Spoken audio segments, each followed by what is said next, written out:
do with his sins or his parents' sins. He is blind so that God's power might be seen at work in him. As long as it is day, he must keep on doing the work of him who sent me. Night is coming, but no one can work. While I am in the world, I am the light for the world.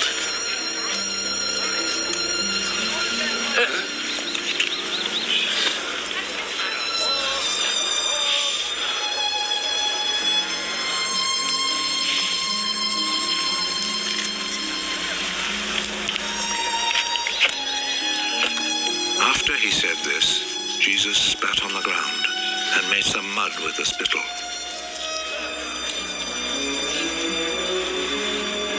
He rubbed the mud on the man's eyes.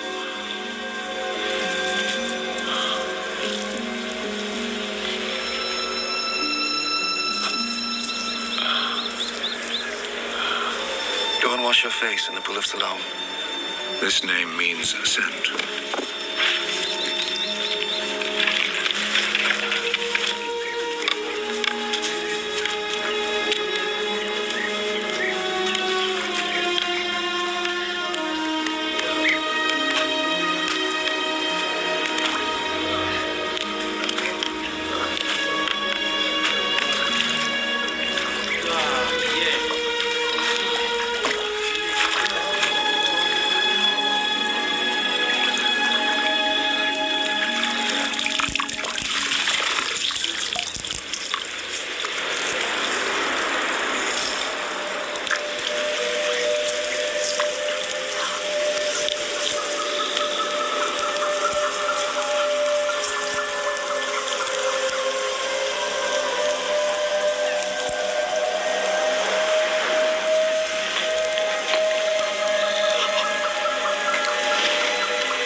So the man went, washed his face, came back, seeing.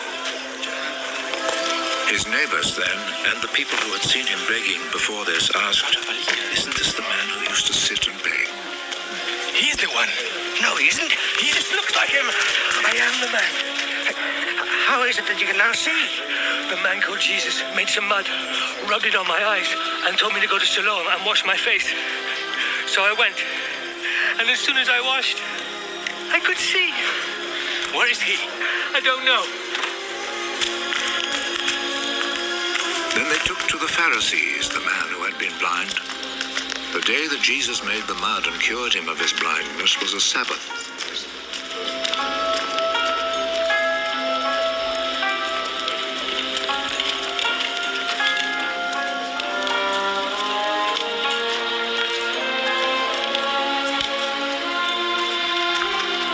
The Pharisees then asked the man again how he had received his sight.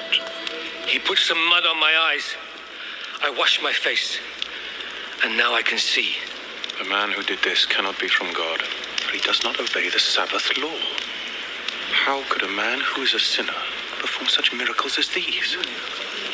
And there was division among them. You say he cured you of your blindness.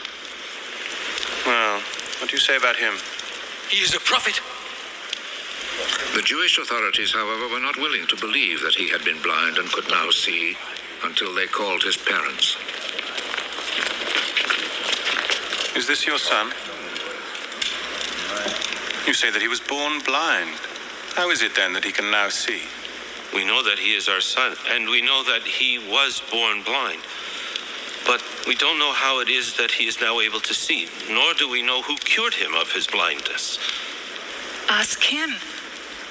He is old enough and he can answer for himself. His parents said this because they were afraid of the Jewish authorities, who had already agreed that anyone who said he believed that Jesus was the Messiah would be expelled from the synagogue. That is why his parents said, "He is old enough, ask him." A second time, they called back the man who had been born blind. Promise before God that you will tell the truth. We know that this man who cured you is a sinner. I do not know if he is a sinner or not. One thing I do know. I was blind. And now I see.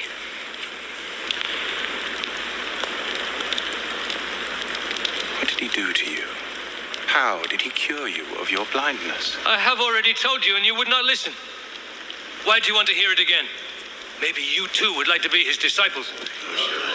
They insulted him and said, You are that fellow's disciple. But we are Moses' disciples. We know that God spoke to Moses. As for that fellow, however, we do not even know where he comes from. What a strange thing that is. You do not know where he comes from, but he cured me of my blindness. We know that God does not listen to sinners. He does listen to people who respect him and do what he wants them to do. Since the beginning of the world, nobody has ever heard of anyone giving sight to a person born blind.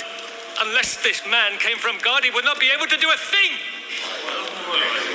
You were born and brought up in sin. And you are trying to teach us. and they expelled him from the synagogue.